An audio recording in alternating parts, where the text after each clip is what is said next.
بسم الله الرحمن الرحيم. الحمد لله صلى الله على سيدنا محمد وعلى آله وصحبه أجمعين.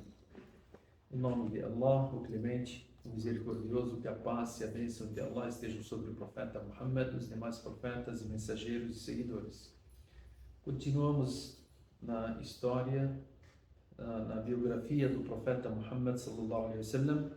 Nós paramos no ano 10 da Hijra, no ano 10 da revelação, quando o profeta Muhammad sallallahu alaihi wasallam, ele veio do Taif e fez aquele dua, e de repente Allah subhanahu wa ta'ala presenteou o profeta Muhammad alaihi salatu wassalam com a viagem noturna, al-Isra, e a ascensão para os céus, o Mi'raj.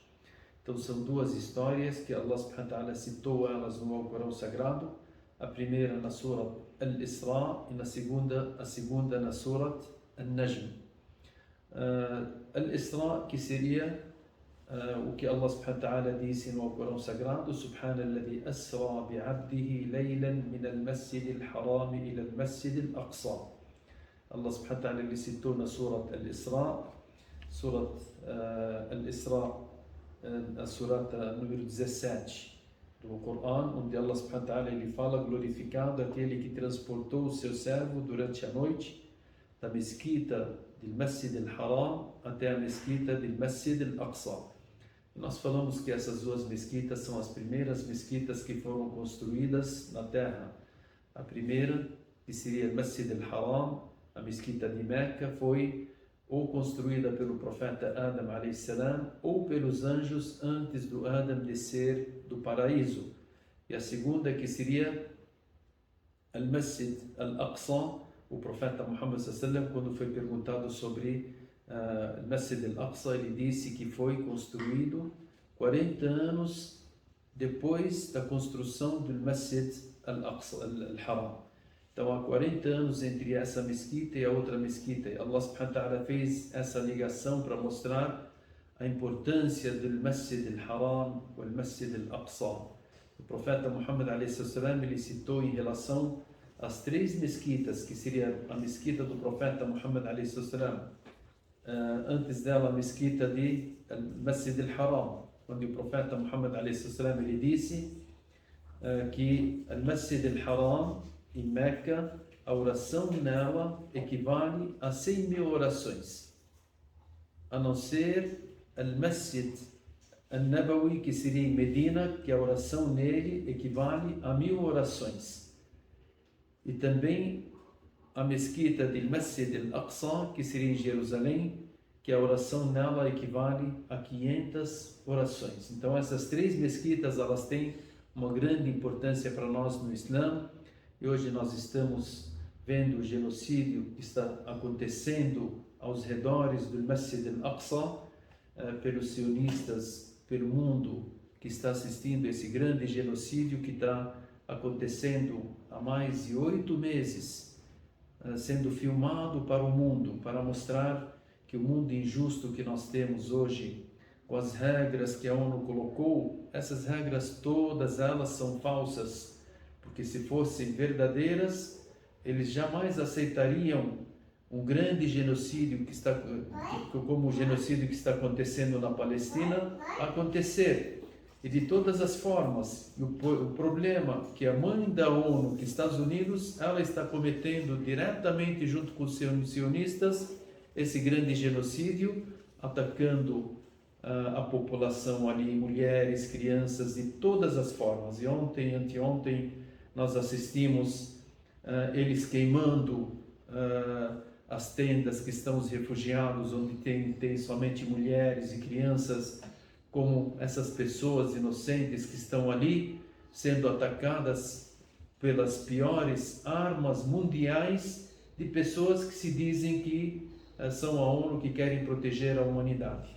Infelizmente, isso está sendo assistido pelo mundo, só que a máscara caiu, ninguém mais no mundo deve confiar nisso que é chamado de ONU, essas questões aí que o mundo ocidental colocou, essas regras mundiais, tudo isso é questões falsas, porque nós estamos vendo esses massacres, esses genocídios, esse holocausto que está acontecendo na Palestina, que jamais aconteceu igual, e o mundo inteiro assistindo sem que ninguém fizesse nada. Somente a gente está assistindo ali, preocupados, chorando, se manifestando através das palavras. Só que pelo menos nós falamos que o mundo está acordando para ver que esse mundo ocidental que colocou, que programou ali, que nós temos a ONU, nós temos não sei o quê, tudo isso são questões falsas que estão apresentando para o mundo há muito tempo e as pessoas acreditando, e hoje foram desmistificados. Alhamdulillah.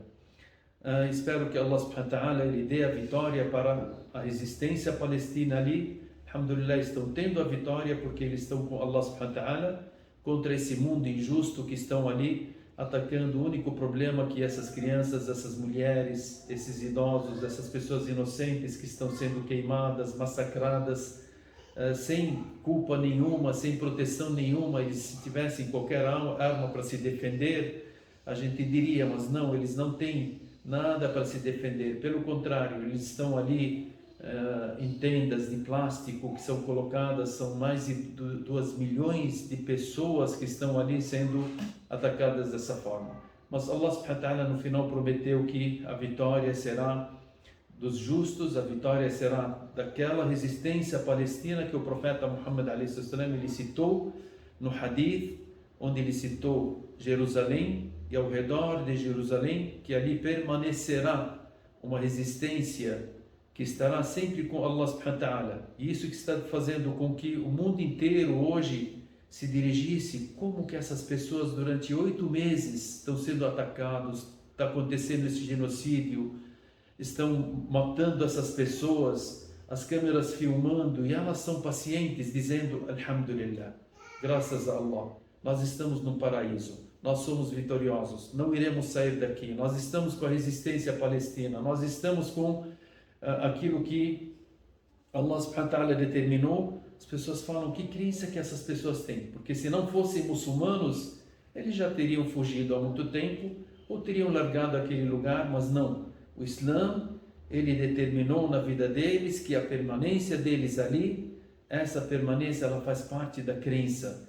E é uma parte do que nós vamos ver agora na viagem que o profeta Muhammad a.s. ele fez de Meca para Jerusalém. O profeta Muhammad a.s., como nós falamos, em primeiro lugar, quando veio o anjo Gabriel e acordou ele e fez com ele as 7 voltas em volta da Kaaba, e depois mostrou para ele sobre essa viagem, já deu para ele sobre os detalhes dessa viagem, e Allah subhanahu wa ta'ala mandou o Buraq, que seria um animal, que esse Buraq, que seria esse animal chamado Buraq, ele é a montaria dos profetas, onde o profeta Muhammad a.s. ele citou para nós que ele coloca a sua pata no lugar onde os seus olhos alcançam. Então ele tem uma velocidade que jamais a pessoa poderá imaginar. E o profeta Muhammad a.s. montou no Buraq e ele foi de Meca para Jerusalém. No caminho de Meca para Jerusalém, o profeta Muhammad a.s. ele nos conta o que aconteceu nesses momentos. Enquanto ele estava andando, ele viu um cheiro agradável no caminho. E ele perguntou ao anjo Gabriel sobre esse cheiro agradável no caminho entre Meca e Jerusalém.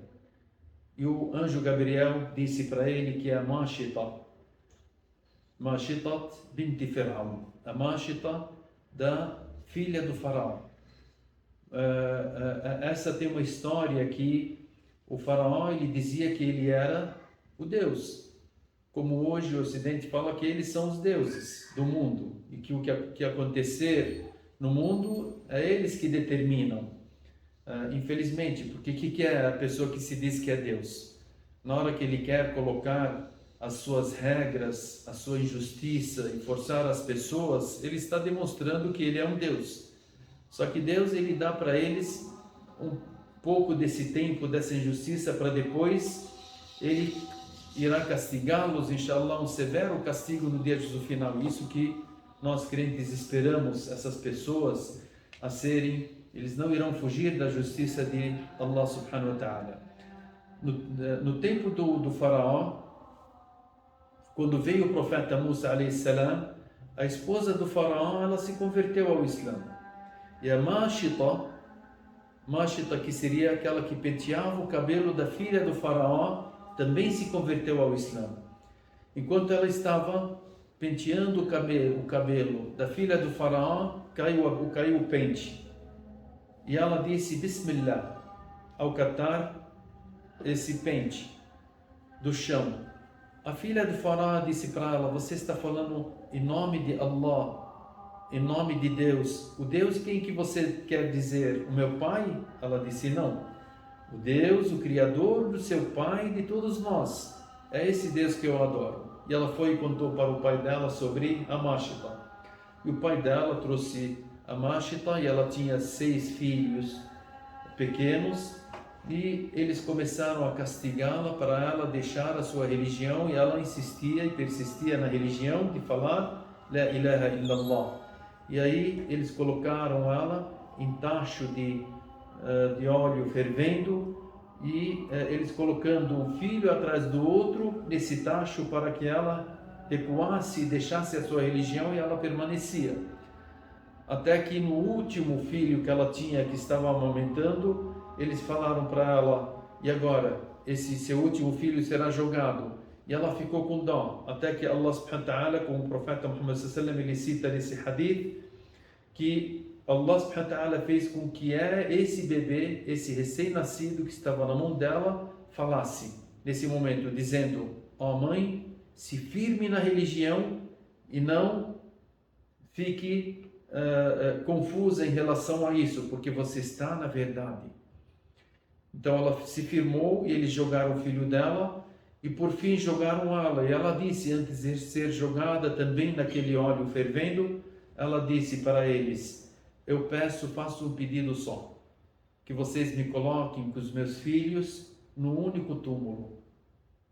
E eles fizeram essa recomendação dela, colocaram a Mashita e seus 6 filhos no único túmulo, depois que foram queimados com esse óleo fervendo. E o anjo Gabriel lhe disse: esse cheiro agradável está saindo do túmulo dessa mulher e seus filhos, como se Allah subhanahu wa ta'ala estivesse privilegiando ela nesse mundo, que o profeta Muhammad alayhi salam, ao passar nessa viagem, ele lembrou dela através desse agradável cheiro, para que o anjo Gabriel falasse sobre a história dele, para que a história dele fosse contada para nós, para sabermos que sempre, em todos os tempos, há os faraós. No tempo deles tinha esse faraó, no nosso tempo também tem os faraós, em todos os tempos tem os faraós, que Allah subhanahu wa ta'ala irá colocá-los todos juntos no castigo, e que sempre haverá as pessoas que terão esse sofrimento na vida, só que esse sofrimento é passageiro. No final, o faraó, Allah subhanahu wa ta'ala, ele falou sobre ele: an-naru yu'raduna 'alayha ghuduwan wa 'ashiyya wa yawma taqumu as-sa'a adkhilu ala fir'auna ashadda al-'adhab.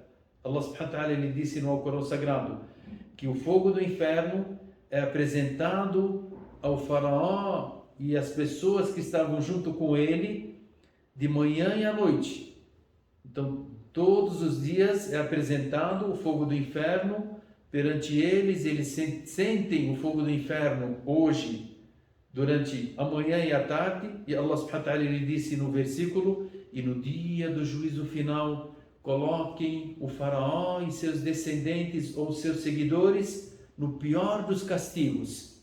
Isso não somente para o faraó daquela época, os faraós do nosso tempo também eles terão esse castigo. Os seguidores também do faraó desse tempo, que são sionistas e aqueles apoiadores, sejam quem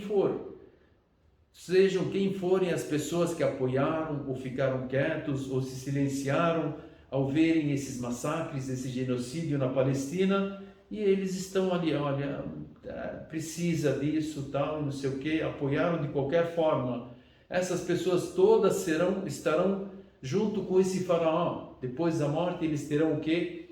Esse severo castigo, que serão apresentados a eles o fogo do inferno, depois de morrerem, de manhã e à noite. E no dia do juízo final, eles sentirão o mais severo dos castigos do inferno. Então, esse é o final desses sionistas, esse é o final desses faraós, esse é o final desses injustos, esse é o final desses líderes que se dizem que são deuses nessa terra e que cometem esses genocídios. Agora, as pessoas que morreram, as pessoas que sofreram, qual que é o fim deles?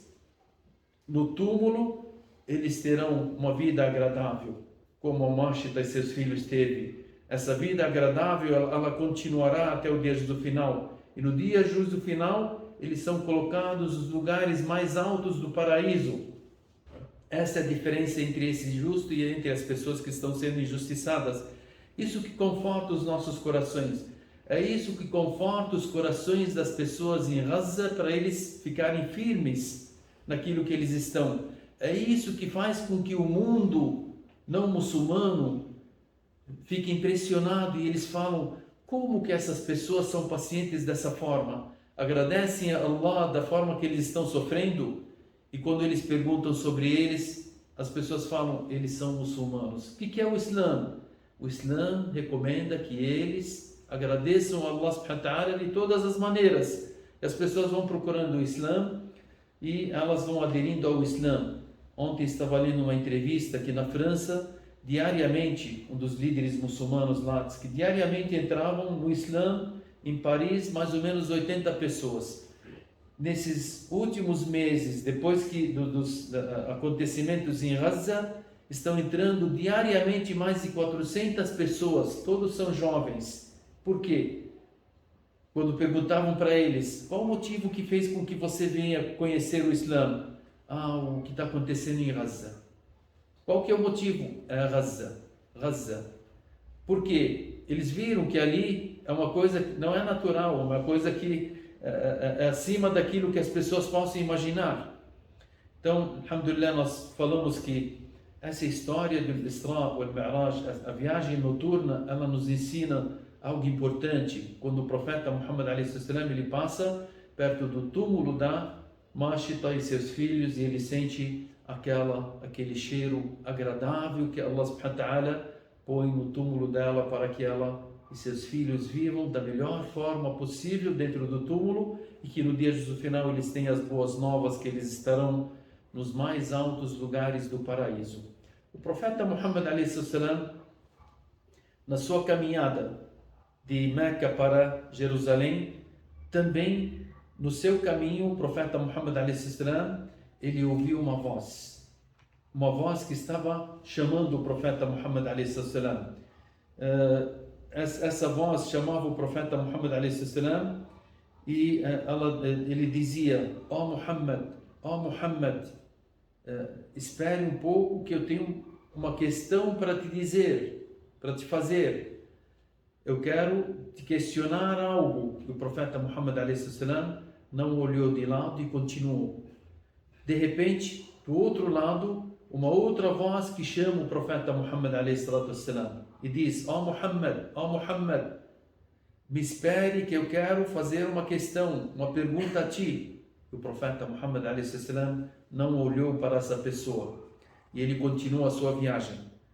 Mais da frente, o profeta Muhammad a.s. ele disse: eu vi uma mulher com seus braços descobertos e ela estava com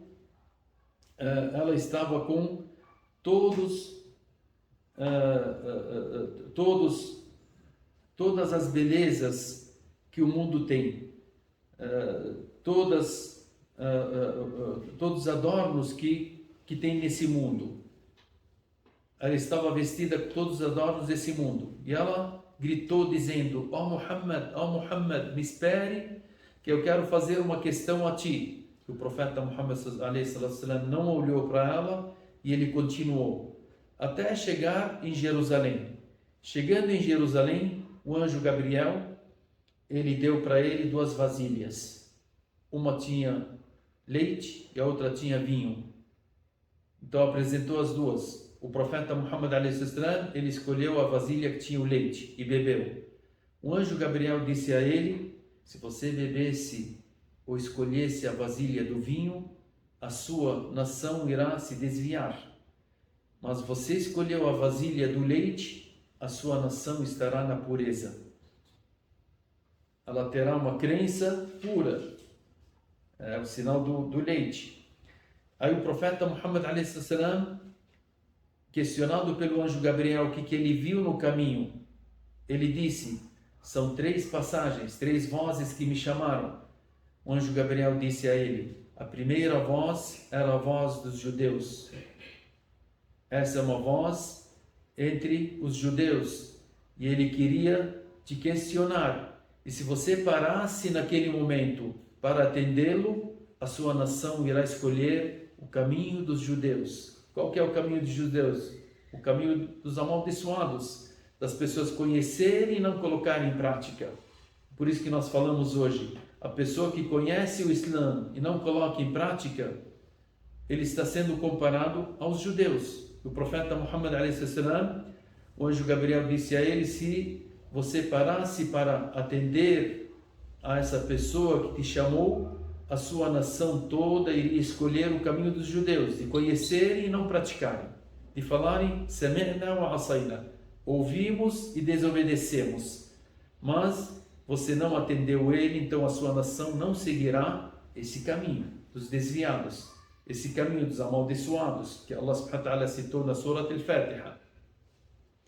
O segundo que lhe chamou, esse é o representante dos cristãos. E se você parasse, a sua nação irá seguir os cristãos, ou aquilo que os cristãos seguem.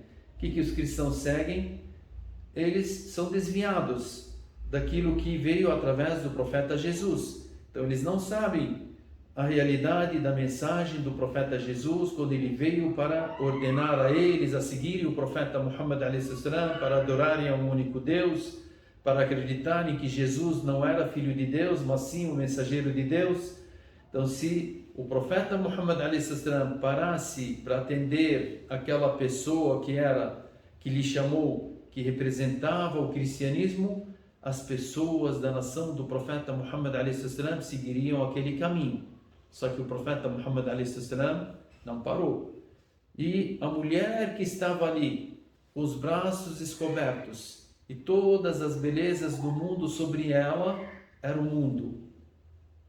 E o anjo Gabriel disse para o profeta Muhammad a.s., e se você parasse para atender aquela mulher, a sua nação irá seguir o mundo, em vez de seguir a religião, o caminho de Allah subhanahu wa ta'ala. De seguir o mundo de que forma? De colocar o mundo no seu coração, que o mundo esteja acima de tudo na vida dela. Porque muitas pessoas hoje, você fala para elas sobre Deus, ele te fala: mas hoje tá tudo bem Deus, mas o meu trabalho, o meu dinheiro, os meus bens. Então a vida dele é formada de coisas mundanas, de coisas materiais, e ele esquece de Deus, esquece de Allah subhanahu wa ta'ala. Ele deixa a parte espiritual, ele deixa a parte da alma, ele deixa a parte que lhe leva para Allah subhanahu wa ta'ala e segue a parte do corpo. Esse corpo nós sabemos, quando a pessoa morre e é enterrada, em poucos dias, se você for lá e abrir o túmulo, o que você vai achar ali? Algo que você não suportará a ver. Esse é o mundo.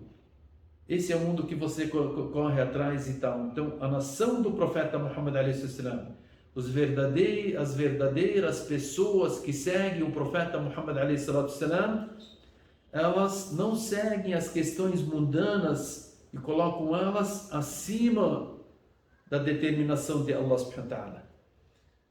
A religião, a determinação de Allah subhanahu wa ta'ala está acima de tudo. Segundo plano, as questões mundanas. As questões mundanas na vida do muçulmano, ele coloca toda ela para o quê? Para o caminho de Allah subhanahu wa ta'ala. Tudo que você tem nesse mundo, se Allah subhanahu wa ta'ala te der bens, aí você fala: esses bens eu irei colocar pela causa de Allah. Você sustentar a sua família da melhor forma, intencionando em sustentá-los de uma forma lícita. Você está em prol daquilo que Allah determinar na sua vida. Se você fizer tudo em relação às questões mundanas, intencionando que você quer o quê? Você quer que Allah se satisfaça de você. Então você colocou esse mundo para beneficiar quem? Beneficiar a sua alma, para você estar mais próxima de Allah subhanahu wa ta'ala. E as pessoas que são contrárias, as pessoas que deixam a oração, por que você deixou de praticar a oração? Eu tenho trabalho, eu tenho estudo, eu tenho que descansar, não deu tempo, eu fui fazer compra, eu fui fazer tudo. Todas as questões mundanas se tornaram acima das orações. Essa pessoa é a pessoa que seguiu quem? Aquela mulher que é o mundo. Então elas não são da nação do profeta Muhammad alayhi salatu wassalam. Se a pessoa deixar de pagar o zakat, porque eu tenho medo de ficar pobre, é muito dinheiro, não sei o que, deixou de seguir os passos do profeta Muhammad alayhi salatu wassalam para seguir aquela mulher que é simbolizada por o mundo é simbolizado por essa mulher. A pessoa que não faz o jejum, a pessoa que tiver condições de fazer o hajj e não fazer o hajj, a pessoa que mente, a pessoa que faz os pecados. Por que ela faz os pecados? Tudo por motivos mundanos. Então as pessoas que saem da ordem de Allah subhanahu wa ta'ala por motivos mundanos, ela estará fazendo o quê? Ela estará seguindo esse símbolo que seria a mulher que o profeta Muhammad alayhi salam viu ela chamar, só que ele não parou. E o anjo Gabriel disse: se você parasse para atendê-la, a sua nação irá segui-la, seguir as questões mundanas. Então o que sabemos? Que tem pessoas que seguem ao profeta Muhammad alayhi salam e tem pessoas que seguem as questões mundanas, mesmo se dizendo que é muçulmano. Porque o muçulmano real é aquele que segue aos passos do profeta Muhammad alayhi salam, em todos os seus detalhes. O que Allah subhanahu wa ta'ala determinou? O que o profeta Muhammad alayhi salam nos explicou? A gente segue. Por quê? Esse é o caminho que vai te levar para Allah subhanahu wa ta'ala, e é isso que o profeta Muhammad alayhi salam ele quer para a sua nação. E por isso nessa viagem entre al-Isra do Masjid al-Haram e o Masjid al-Aqsa, da mesquita de Meca para a mesquita de Jerusalém, o profeta Muhammad alayhi salam ele teve todas essas histórias e contou para nós, para que a gente tenha a reflexão em relação àquilo que aconteceu nessa viagem noturna do profeta Muhammad alayhi salam, para que a gente siga sempre aos passos do profeta Muhammad alayhi salam, e no final, quando foi oferecido o leite, para que a gente siga também o que? A crença pura, essa crença que não tem nada que possa ser interferir nessa nossa crença. A sua crença ela tem que ser pura, totalmente dirigida para Allah subhanahu wa ta'ala em todos os seus detalhes, pequenos detalhes, porque Allah subhanahu wa ta'ala ele não aceitará qualquer tipo de adoração que tenha qualquer intenção que não seja Ele, ou que tenha qualquer intenção que seja dirigida a qualquer criatura. Ele quer que a nossa intenção seja totalmente dirigida para Allah subhanahu wa ta'ala. Da maneira que Ele colocou aquele leite totalmente puro, Ele quer que a nossa adoração também seja totalmente pura.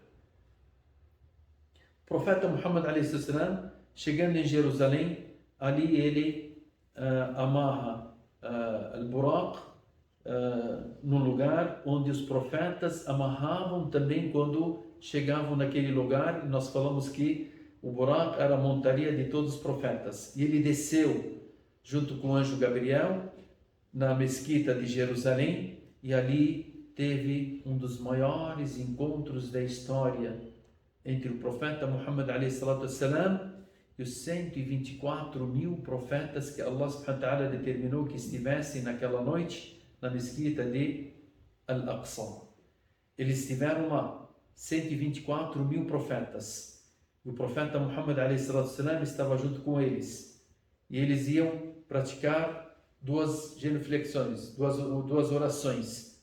E o anjo Gabriel, ele colocou o profeta Muhammad alayhi salam à frente de todos os profetas para que ele fosse o imã dos profetas. O profeta Muhammad a.s. naquele momento, ele dirigiu a oração tomando a frente dos 124.000 profetas e mensageiros, e Allah quis mostrar para nós que o profeta Muhammad, ele finaliza o ciclo da profecia e ele lidera todos esses profetas, e que depois da vinda do profeta Muhammad a.s.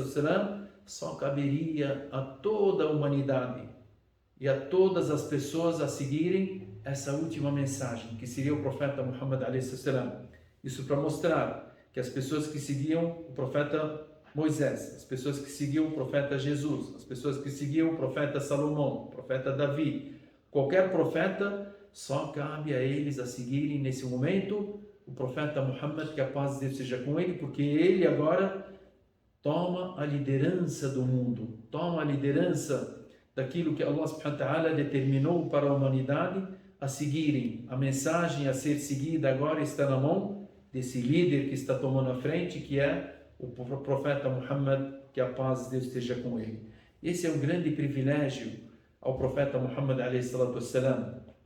Como se Allah subhanahu wa ta'ala estivesse falando para ele, já que as pessoas em Meca, no Taif, em outros lugares, eles estavam te contrariando, estavam te prejudicando, estavam te insultando e tal, eis aqui uma viagem que você começa, e eis aqui os 124.000 profetas e mensageiros de Allah subhanahu wa ta'ala, as pessoas mais nobres que Allah escolheu entre toda a humanidade, estão aqui atrás de você, ó Muhammad, para te dar o privilégio, para te mostrar que você tem um grande privilégio, uma grande posição perante Allah subhanahu wa ta'ala e perante essas pessoas. Nesse momento termina aqui a viagem noturna. Al-Isra. Subhanalladhi asra bi'abdihi laylan min al-masjid al-haram ila al-masjid al-aqsa. Glorificado seja aquele que levou o profeta Muhammad a.s. do Masjid al-Haram ila al-Masjid al-Aqsa. Aqui termina a história da viagem noturna, e aqui começa uma outra viagem, essa viagem mais nobre, que seria al-Mi'raj. Aqui é al-Isra. Isra, essa viagem, Masjid al-Haram ila al-Masjid al-Aqsa, essa daqui é chamada al-Isra, viagem noturna. Depois temos al-Mi'raj min al-Masjid al-Aqsa ila as-samawat al-ula, até os céus, até o último céu, até o paraíso. O profeta Muhammad a.s. irá chegar, então começa uma nova viagem aqui, através do Mi'raj. Al-Mi'raj, isso que foi citado, como nós falamos, na Surat Al-Najm. Nós vamos citar, inshallah, na próxima aula sobre Al-Mi'raj, e vamos falar sobre os detalhes dessa viagem, com que o profeta Muhammad a.s. ele subiu, o que é o Mi'raj, que levou o profeta Muhammad a.s., como ele entrou no primeiro céu, no segundo céu, no terceiro céu, no quarto céu, no quinto, no sexto, no sétimo, o que ele viu nesses céus que ele entrou, como é que foi recebido, como é que depois de entrar no sétimo céu e acima desse sétimo céu, que Allah subhanahu wa ta'ala determinou que ele entrasse num lugar onde até o anjo Gabriel não conseguia entrar. Até que o anjo Gabriel disse a Muhammad: a partir desse momento você pode continuar a sua viagem, e eu lhe espero aqui, porque se você continuar, você irá seguir, e se eu der um passo, eu serei queimado. É um privilégio ao profeta Muhammad a.s. quando ele entrou no paraíso. O que ele viu no paraíso? Allah subhanahu wa ta'ala mostrou para ele também umas partes do inferno, o que ele viu no inferno. Isso, inshallah, será contado nas próximas aulas. Nós iremos parar, inshallah, por aqui, continuaremos na próxima aula. Sallallahu ala sayyidina Muhammad wa ala alihi wa sahbihi ajma'in, walhamdulillahi rabbil alamin.